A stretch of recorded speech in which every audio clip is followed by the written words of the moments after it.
Hai, Assalamualaikum warahmatullahi wabarakatuh. Saya Puteri Aisyah binti Ahmad Farid dan rakan-rakan saya yang lain, Fahah binti Habibul Muksidin, Nur Aliana Trah binti Muhammad Nordin, Nur Aisyah Nabila binti Muhammad Amir dan Nur Fatih Nadira binti Jais akan membentangkan tajuk kami iaitu cabaran berita palsu dalam masyarakat digital dan penyelesaiannya menurut perspektif etika dari pelbagai peradaban. Marilah kita sama-sama mendengar pembentangan ini. Dalam pembentangan ini, kami akan membentangkan tentang pengenalan terhadap berita palsu, cabaran, kesan, langkah-langkah dan kesimpulan. Sekarang saya akan membentangkan pengenalan terhadap berita palsu. Menurut Dewan Bahasa dan Pustaka, berita palsu ialah maklumat mengenai sesuatu kejadian sama ada peristiwa diri sendiri dan lain-lain yang disampaikan secara lisan atau dengan surat dan sebagainya. Selain itu, menurut Wikipedia, berita juga merupakan apa-apa jenis maklumat baru atau semasa yang disampaikan melalui percetakan, internet, penyiaran atau secara lisan kepada pihak ketiga atau orang ramai. Penyampaian secara lisan dahulunya secara berhadapan, tetapi kini turut melibatkan pelbagai saluran seperti perbualan telefon, SMS dan dialog web, email dan sebagainya.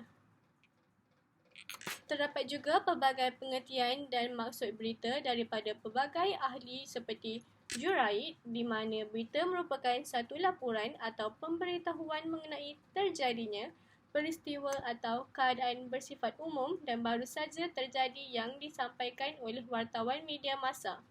Menurut Paul de Messinier, berita adalah informasi mengenai kejadian baru bersifat penting dan bermakna signifikan yang berpengaruh pada pendengarnya serta relevan dan layak dinikmati oleh mereka. Seterusnya, kita akan beralih kepada maksud palsu. Pengertian palsu pula ialah tidak benar, tuling, lancung, tiruan, tidak sungguh-sungguh, tidak lurus, jujur dan curang. Berita palsu juga boleh ditafsirkan sebagai sejenis kewartawanan kuning atau propaganda yang terdiri daripada penyebaran maklumat salah atau olok-olok secara sengaja melalui media akhbar tradisional, melalui penyiaran maupun media sosial dalam talian, maupun berita-berita yang disampaikan dari mulut ke mulut. Kajian ini dilakukan untuk menambah ilmu pengetahuan dan memahami tajuk ini dengan lebih mendalam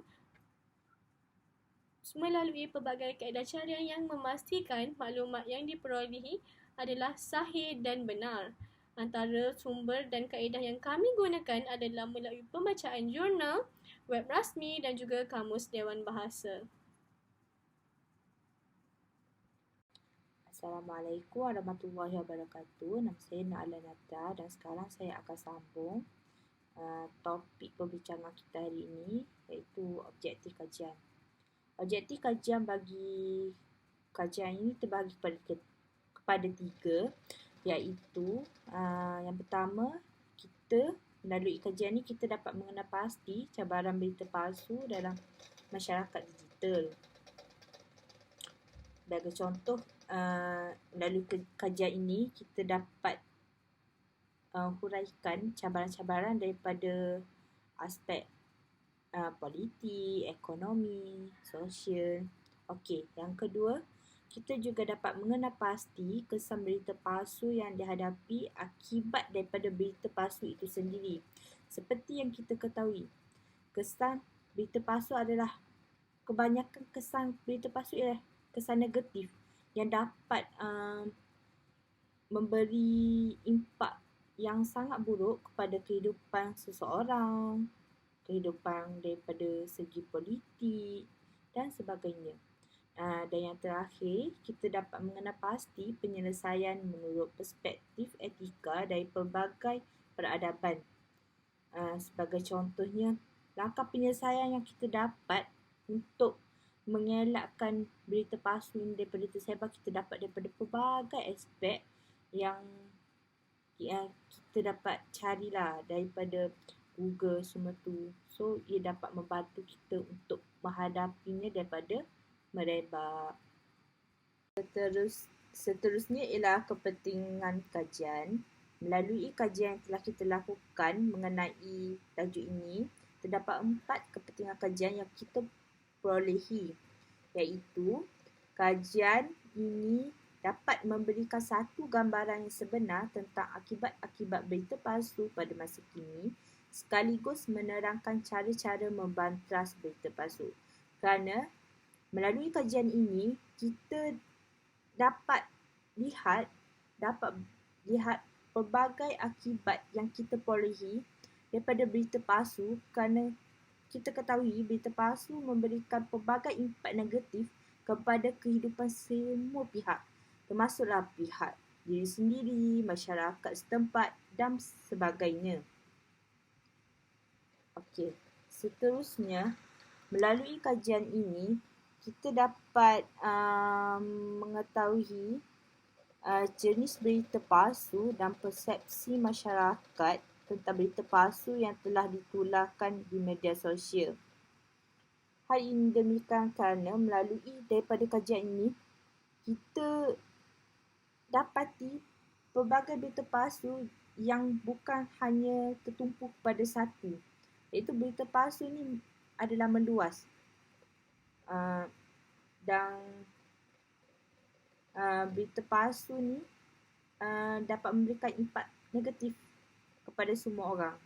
Okey, tambahan itu, melalui kajian ini masyarakat mendapat pendedahan dan pengetahuan mengenai atap-atap hukuman yang dikenakan jika terlibat secara langsung maupun tidak langsung dengan penyebaran berita palsu. Okey, melalui pengetahuan tentang akta dan hukuman yang dikuatkuasakan di Malaysia, masyarakatnya akan jadi lebih bertanggungjawab terhadap apa jua berita yang disebarkan. Dengan ini, masyarakat ia akan tidak sewenang-wenangnya menyebarkan berita yang tidak pasti kesahihannya, sekaligus dapat membantras jenayah berita palsu di negara kita. Okey. Akhir sekali, kepentingan kajian yang kita dapati ialah dari sudut pandangan lain. Kajian ini sebenarnya diharapkan untuk memberikan impak positif kepada pelajar dengan memberi kesedaran kepada mereka supaya menggunakan media sosial dan kemahiran teknologi sebaiknya. Kerana seperti yang kita ketahui, generasi kini lebih terdedah kepada media sosial, terutamanya Facebook, Twitter, TikTok, dan kebanyakan daripada mereka inilah yang banyak menyebarkan berita palsu kepada pihak luar. Kerana yang terlibat dalam media sosial adalah dari generasi yang muda. Kerana generasi tua kurang terdedah dan kurang memahami platform-platform tersebut. Jadi, oleh itu kita diharapkan agar apabila mereka mengetahui kesan buruk berita palsu dan akta yang akan dikenakan kepada mereka, sekaligus ia dapat membantu pelajar itu tidak menyebarkan berita yang tidak tahu kesahihannya dengan sewenang-wenangnya Oleh itu, jenayah berita palsu dapat dibendung di negara ini.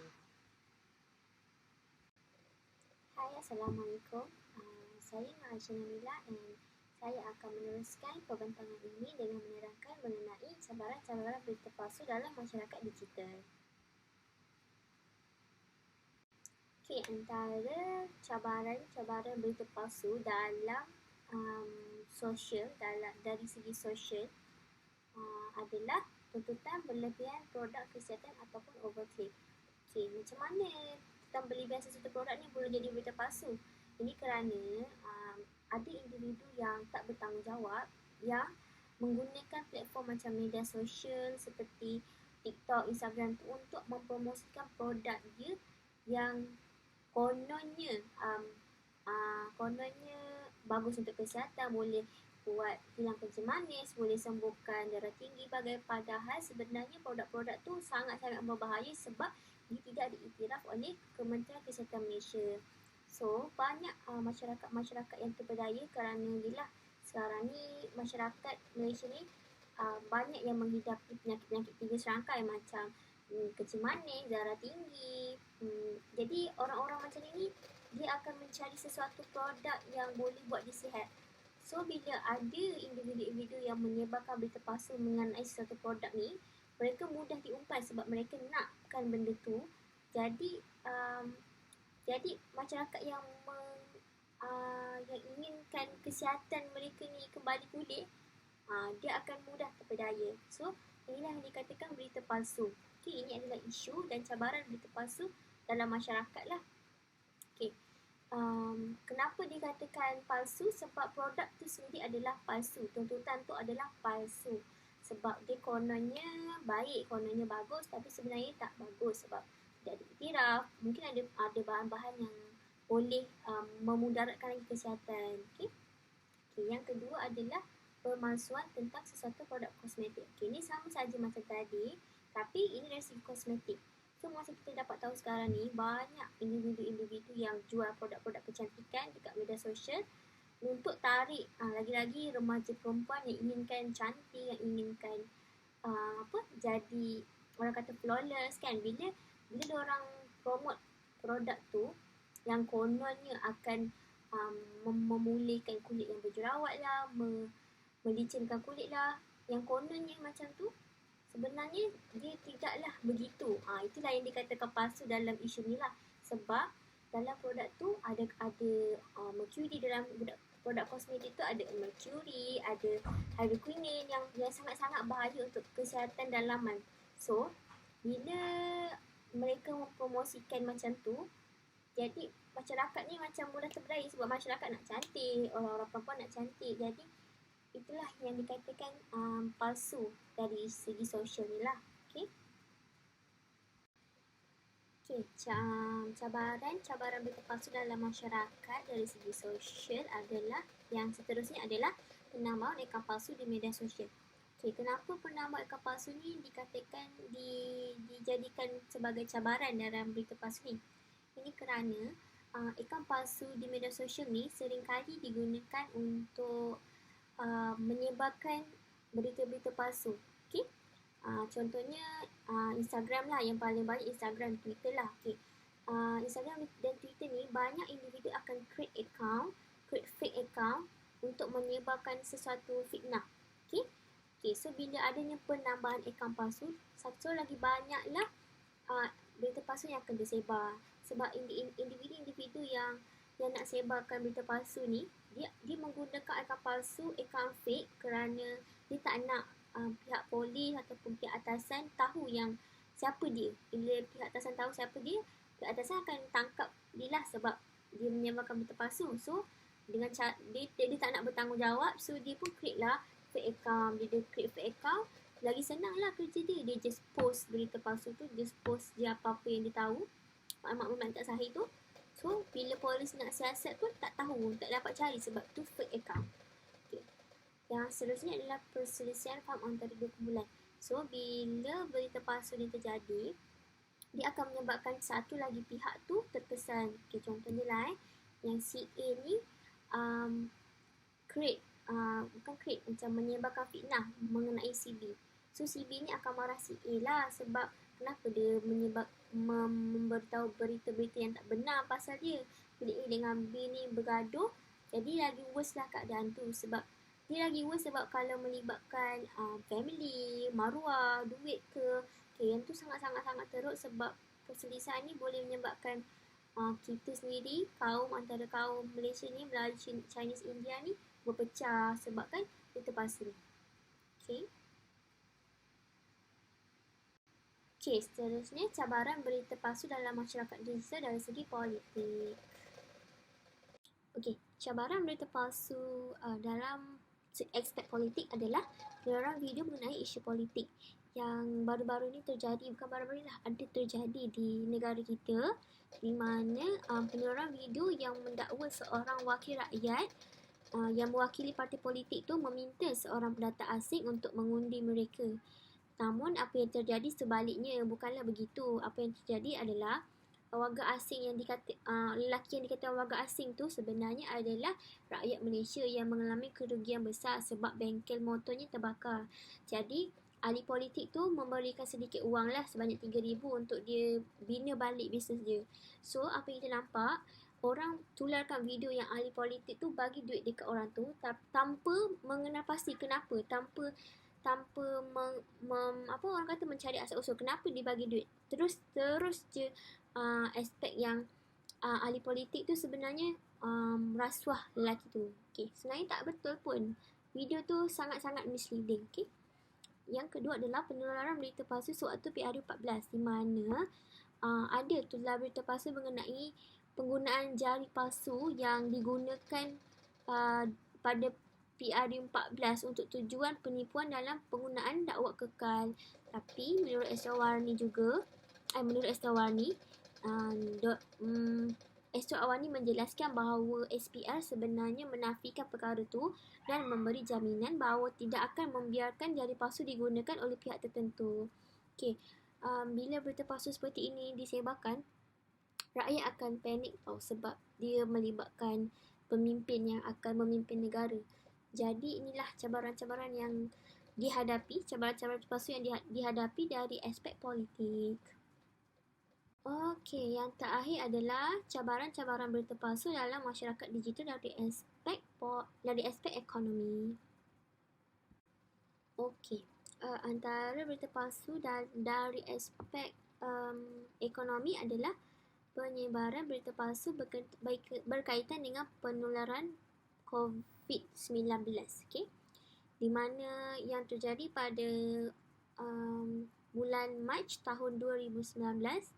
Waktu tu rakyat banyak yang panik sebabnya banyak berita-berita palsu yang disebarkan di media sosial. Okay. Yang kedua adalah berita palsu mengenai PKP dan PKPD di mana ada di akhbar telah terjadi di mana PKPD dan PKP kononnya dilakukan di Melaka yang menyebabkan golongan masyarakat di Melaka berasa resah dan marah kerana berita ini ditularkan di media sosial. Okey. Yang terjadinya, kenapa rakyat menjadi marah sebab bila terjadinya PKP dan PKPD, banyak kedai-kedai tidak akan beroperasi lah. Bila kedai-kedai tak beroperasi, masyarakat yang menjaja berniaga akan terimpak lah. Bila terimpak, rakyat tak ada sumber keuangan, itu yang menyebabkan rakyat panik, rakyat cemas, rakyat marah. Okay. Yang seterusnya adalah mendatangkan kerugian kepada perniagaan. Itulah dia yang saya katakan tadi berkaitan dengan itulah PKP dan PKPD. Bila kedai tutup, bila bisnes tak jalan, banyak yang akan rugi. Banyak pihak yang akan rugi. Bukan sahaja individu yang berniaga, tapi negara pun akan rugi juga. Okay. Yang terakhir adalah penyebaran berita palsu tentang vaksin COVID. Okay, yang ni pun kita dapat baru-baru ni lah, bukan baru-baru ni, maksudnya dalam tahun lepas banyak yang anti vaksin yang mengatakan vaksin ni akan meragut nyawa, akan memberi impak yang negatif, yang akan menyebabkan rakyat tak nak ambil vaksin tau. Bila rakyat tak nak ambil vaksin, negara yang akan rugi sebab COVID tu susah dibendung. Bila COVID susah dibendung, perniagaan pun akan lingkup. Okay, bila perniagaan lingkup, dia akan menjejaskan ekonomi negara. So, berita palsu macam ni sememangnya akan menjejaskan individu dan ekonomi. Okay, itu saja dari saya. Saya akan serahkan presentation ni kepada presenter seterusnya. Terima kasih. Assalamualaikum warahmatullahi wabarakatuh. Saya Farha binti Habibul Mursidin akan meneruskan pembentangan mengenai kesan-kesan berita palsu daripada aspek sosial, ekonomi dan juga politik. Tidak dapat dinafikan, berita palsu ini akan memberi kesan terhadap masyarakat kita. Dari segi sosial, yang pertama sekali wujudnya masyarakat yang berpenyakit akibat mempercayai berita palsu mengenai sesuatu produk. Seperti yang kita sedia maklum, masyarakat pada zaman kini lebih cenderung mempercayai informasi-informasi yang tular, produk-produk yang tular berbanding mendapatkan konsultasi dan mendapatkan informasi dengan yang lebih pakar. Oleh sebab ni,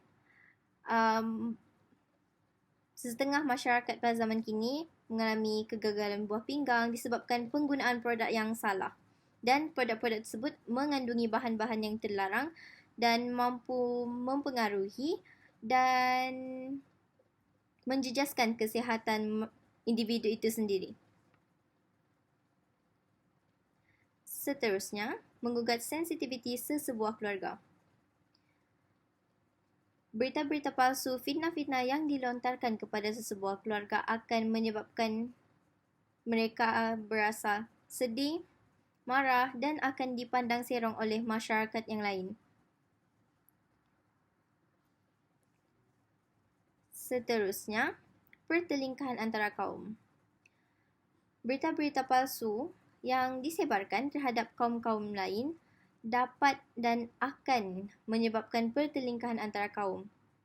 Terutamanya dalam masyarakat kita di Malaysia yang pelbagai kaum, kita seharusnya tetap mengeratkan silaturahim antara sesama kaum demi mengekalkan keamanan negara Malaysia. Pertelingkahan antara kaum ini akan menggugat keamanan negara dan negara kita juga akan dipandang remeh dan serong di mata dunia dan negara lain. Dengan pertelingkahan antara kaum ini juga akan terhasillah semangat asabiah yang akan menjadi tembok penghalang untuk rakyat bersatu padu dan sekaligus menimbulkan sikap prejudis terhadap kaum lain. Oleh itu, kita sebagai rakyat Malaysia hendaklah menjadikan peristiwa 13 Mei sebagai tauladan untuk kita bermunasabah agar tragedi tersebut, sejarah tersebut tidak akan berulang kembali pada masa kini. Seterusnya, dari segi politik. Berita palsu tidak dinafikan bahawa sememangnya akan memberi impak yang sangat buruk terhadap politik. Contohnya, akan menimbulkan keraguan dan rasa kurang percaya terhadap pemimpin. Ini akan menyebabkan ahli politik tersebut hilang sokongan dan kepercayaan daripada rakyat. Berita-berita palsu yang disebarkan berkaitan politik akan menimbulkan kemarahan terhadap pemimpin sekaligus akan menyebabkan berlakunya rusuhan dan provokasi dalam negara. Spekulasi rakyat terhadap pemimpin akibat daripada penyebaran berita palsu mungkin akan menyebabkan rakyat tidak mahu menjalankan tanggungjawab mereka sebagai rakyat Malaysia kerana mereka beranggapan bahawa sistem pemerintahan negara ini tidak efisien. Sistem pemerintahan demokrasi di negara ini akan terjejas kerana rakyatnya sendiri tidak mengundi pemerintah yang berkaliber. Seterusnya, berita palsu ini juga akan menimbulkan rasa takut rakyat kerana tercetusnya peperangan kesan daripada mempercayai berita palsu tersebut. Rasa takut akan menyebabkan rakyat negara ini menjadi paranoid dan seterusnya menyebabkan negara ini kucar-kacir. Keamanan negara akan tergugat.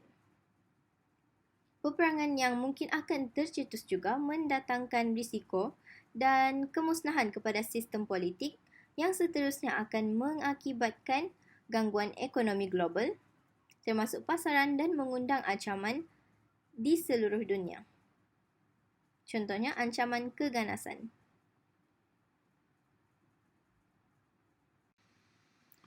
Pada zaman kini, media sosial telah menjadi medium perhubungan dan penyebaran maklumat serta telah menjadi satu trend dalam kehidupan kita. Maklumat dan berita palsu seringkali mengandungi unsur-unsur penipuan, mengapi-apikan sentimen perkauman dan menfitnah seseorang demi menjatuhkan maruah, reputasi dan sebagainya. Selalunya, maklumat-maklumat yang tidak sahih ini disebarkan oleh individu yang tidak bertanggung jawab, yang sekaligus menyebabkan rakyat berasa gelisah, khawatir dan akan menyalahkan pihak-pihak tertentu dengan membuat andaian melalui berita palsu tersebut. Di sini kesannya adalah pihak akhbar akan mengalami kerugian, seterusnya kerajaan juga akan mengalami kerugian. Sebagai contoh, sebelum ni terdapat banyak berita palsu mengenai vaksin COVID-19. Contohnya, terdapat beberapa golongan yang tidak bertanggungjawab dan juga beberapa akhbar yang telah berkongsi kenyataan tentang bahawa vaksin COVID-19 ini memberikan keburukan dan memudaratkan kesihatan seseorang individu tersebut. Dan hal ini akan menyebabkan rakyat berasa gelisah dan takut untuk mengambil vaksin COVID-19 tersebut. Untuk pengetahuan semua, kerajaan telah memperuntukkan 5 bilion bagi vaksin COVID-19 untuk 73.5 juta dos termasuk dos pelaksanaan program imunisasi dalam negara kita. Kerajaan boleh sahaja mengalami kerugian yang sangat besar sekiranya rakyat Malaysia tidak mengambil vaksin dan lebih mempercayai berita-berita palsu yang disebarkan tersebut mengenai keburukan vaksin terhadap seseorang individu. Hal-hal seperti inilah yang akan menyebabkan kerugian terhadap negara kerana akan ada segelintir masyarakat Malaysia yang tidak ingin mengambil vaksin ataupun dikenali sebagai golongan anti-vaksin. Golongan-golongan seperti ini telah menyebarkan berita-berita palsu tentang kesan yang tidak benar terhadap pengambilan vaksin melalui platform media sosial, contohnya Facebook, Instagram dan juga Twitter. Kesannya, orang ramai akan terpengaruh dengan berita-berita tersebut dan ramai orang yang tidak akan mahu mengambil vaksin, terutamanya golongan-golongan veteran yang lebih mempercayai berita-berita tersebut. Golongan yang tidak bertanggungjawab seperti ini bukan sahaja akan merugikan kerajaan tetapi memberi kesan buruk terhadap orang lain kerana mereka lebih cenderung terdedah kepada wabak COVID-19 berbanding mereka yang telah mengambil suntikan vaksin. Oleh itu, kerajaan perlu dan telah mengambil inisiatif untuk membantras golongan-golongan seperti ini daripada menyebarkan maklumat yang tidak benar kepada masyarakat di Malaysia. Okey, baiklah. Sekarang saya akan meneruskan lagi perbentangan ini. Okey, saya akan terangkan tentang langkah-langkah penyelesaian. Okey, pertama sekali, langkah yang boleh dibuat adalah pihak profesional seharusnya mendidik masyarakat dengan memberitahu keburukan dan kesan mempercayai berita palsu. Okey, saya ada satu pepatah ni yang berbunyi tiada penyakitnya, tiada ubatnya. Okey, pepatah yang saya bacakan tadi tu boleh digambarkan untuk menangani masalah berita palsu dalam masyarakat digital. Okey, antara jalan penyelesaian permasalahan berita palsu ni adalah dengan cara mendidik masyarakat tentang keburukan dan kesan mempercayai berita palsu. Contohnya, kita didik masyarakat supaya tak percaya bulat-bulat tentang produk yang tak diiktiraf lagi keselamatannya. Okey, pihak profesional, contohnya profesional perubatan, okey, yang pakar tentang perubatan tu kena memainkan peranan yang pentinglah signifikan dalam menyebarkan ilmu kesan penggunaan produk terlarang kepada badan kita melalui platform social media, contohnya macam Facebook, TikTok, Instagram dan sebagainya. Seterusnya, maklumat tu kenalah jelas dan mudah difahami oleh setiap lapisan masyarakat supaya ilmu tu mudah untuk kita faham dan mudah untuk diterapkan. Okey, sebagai contoh, kenalah didik masyarakat untuk menyelidik dulu atau mendapatkan konsultasi yang lebih pakar sebelum mengkonsumsi sesuatu produk. Okey, selain itu, masyarakat sepatutnya menyelidik kesahihan sesuatu berita dengan mengamalkan konsep tabayun. Okey, contohnya mendapatkan kebenaran sesuatu berita tu dekat sumber yang kita pasti terjamin kesahihannya, contohnya dekat website rasmi lah. Okey, ini pun dapat dikukuhkan lagi dengan tuntutan Islam sendiri yang menuntut umatnya untuk mengamalkan konsep tabayun. Okey, konsep tabayun ni dia mengajar seseorang untuk menilai, berfikir dan bertindak atas asas kebenaran yang kukuh dan menepati kehendak umum bagi untuk mengelakkan sebarang agenda atau perkara yang tak baik. Contohnya macam kita memfitnah, menipu dan memburukkan seseorang yang lain berlandaskan hawa nafsu dan sifat kebencian. Okey. Seterusnya adalah masyarakat berusaha untuk tidak menyebarkan berita yang tidak sahih ataupun kita tak pastilah kebenarannya. Okey, setiap individu ni seharusnya tidak menyebarkan maklumat-maklumat yang belum tentu, yang kita sendiri pun tak tahu kesahihannya, kerana benda ni boleh meningkatkan prasangka dan tanggapan buruk kepada masyarakat. Okey, ada satu ayat dekat Bible ni yang berbunyi, "Don't spread harmful rumors to help a criminal by giving false evidence." Okey, daripada ayat dekat Bible tu, dia melarang penganutnya untuk menyebarkan berita supaya tidak memudaratkan orang lain dan mengajar penganutnya untuk bersikap jujur pada setiap masa. Okey, ni bukan saja penganut kitab Bible ni, tapi dia boleh digunakan untuk semua orang, semua masyarakat. Okey, untuk menerapkan perkara itulah. Jangan sebarkan benda yang boleh memudaratkan orang lain. Okey, seterusnya pihak berkuasa sepatutnya menyekat laman sesawang yang menyebarkan maklumat yang tidak sahih. Okey, antara langkah yang kita boleh buat lagi adalah untuk halang berita palsu ni daripada tersebar. Macam mana? Dengan menyekat laman sesawang yang menyebarkan berita tak sahih tu serta memberi amaran kepada penyebar maklumat tersebut. Okey, pihak berkuasa hendaklah menghapuskan posting tersebut, post-post yang tak benar tu agar tidak tersebar dengan lebih meluas. Okey, pihak polis pun dapat mengenakan tindakan kepada individu yang menyampaikan berita palsu dengan mengesan identiti mereka dan mengambil tindakan undang-undang. Okey, selain tu, pihak yang mereka haruslah menghapuskan postingan berita palsu tu dan mengambil tanggungjawab terhadap tindakan sendiri. Okey, individu yang menerima berita tersebut sewajarnya tidak menyebarkan lagi kepada orang lain kerana ia akan melakukan fitnah yang berlanjutan serta menokok tambah berita tersebut. Jadi semua orang kena memainkan peranan, sama ada pihak berkuasa, polis ataupun individu tu sendiri. Dan kalau seseorang tu dah tahu berita yang dia dapat tu salah, dia kena berhentilah share berita-berita tu, sebab bila kita banyak-banyak share ni, akan ada orang yang menokok nambah berita tersebut dan mengeroskan lagi keadaan.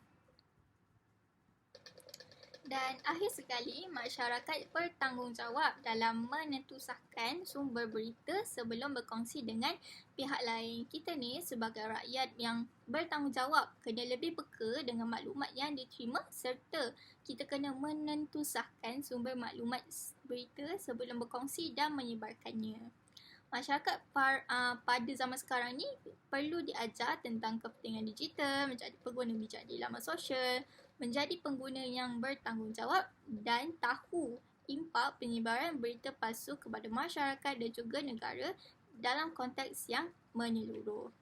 Okey, jadi kita sebelum menerima apa-apa berita, kita kena semak dulu, kita kena tengok dulu dari mana sumber ni, sumber berita tu tersebar. Okey, jadi kalau macam berita tu terlalu berlebih-lebihan, kita kena cek dulu sebelum menyebarkannya ke orang lain. Okey. Jadi, sebelum saya mengakhiri perbincangan kami pada hari ini, saya akan menyimpulkan tajuk pembincangan kami. Kesimpulannya, berita-berita palsu yang disebarkan oleh pihak yang tidak bertanggungjawab memberi impak yang negatif bukan sahaja kepada sosial, bahkan ia juga memberi kesan kepada ekonomi dan kestabilan politik negara. Kita sebagai generasi celik IT seharusnya menggunakan platform media sosial dengan bijak. Jika tanggungjawab memerangi penyebaran berita palsu ini dapat digalas oleh setiap lapisan masyarakat, tidak kira tua atau muda secara keseluruhannya, sudah pasti masalah ini dapat dihapuskan dengan efektif sehingga ke akar umbi. Orang ramai turut perlu diberikan pendedahan seluas-luasnya terhadap kaedah pemikiran secara analitikal dalam membendung penularan berita palsu ini, terutamanya menerusi iklan-iklan pengumuman khidmat masyarakat. Sebagai rakyat Malaysia juga, kita seharusnya menjalankan peranan untuk mengingati antara satu sama lain agar tidak terbelenggu dengan masalah berita palsu ini. Kita dinasihatkan agar terlebih dahulu meneliti kredibiliti sumber sesuatu berita sebelum mempercayainya. Selain itu juga terdapat beberapa cadangan yang telah kami bincangkan seperti menerapkan pendidikan celik media kepada semua golongan, terutamanya pelajar pada peringkat sekolah rendah, sekolah menengah dan universiti. Mereka perlu diajar tentang kepentingan celik digital, menjadi pengguna bijak di laman sosial, menjadi pencipta kandungan dan pengguna yang bertanggungjawab, serta tahu impak penyebaran berita palsu kepada diri sendiri, keluarga, masyarakat dan juga negara. Dalam konteks lebih menyeluruh, platform-platform digital seperti Facebook, Twitter merupakan platform utama untuk menyebarkan berita palsu. Akan tetapi, platform-platform tersebut juga sepatutnya digunakan untuk menyampaikan berita palsu yang sahih dan juga tempat untuk menambah pelbagai ilmu pengetahuan. Oleh itu, kami sebagai pelajar bergenerasi celik IT bercadang agar sosial media digunakan untuk menambah dan berkongsi ilmu kepada sesama rakyat. Sebagai contoh, berkongsi maklumat yang berkaitan tugasan universiti di Instagram dan Twitter. Dan juga berkongsi ilmu mengenai kesan berita palsu kepada ekonomi, sosial dan juga politik. Dengan cara ini, ilmu bukan sahaja dapat dikongsi, malah platform digital dapat dimanfaatkan dengan sebaiknya, malah dapat melahirkan generasi yang berilmu yang tidak akan sewenang-wenangnya menyebarkan berita palsu. Saya akhiri pembentangan kami pada hari ini. Sekian, terima kasih.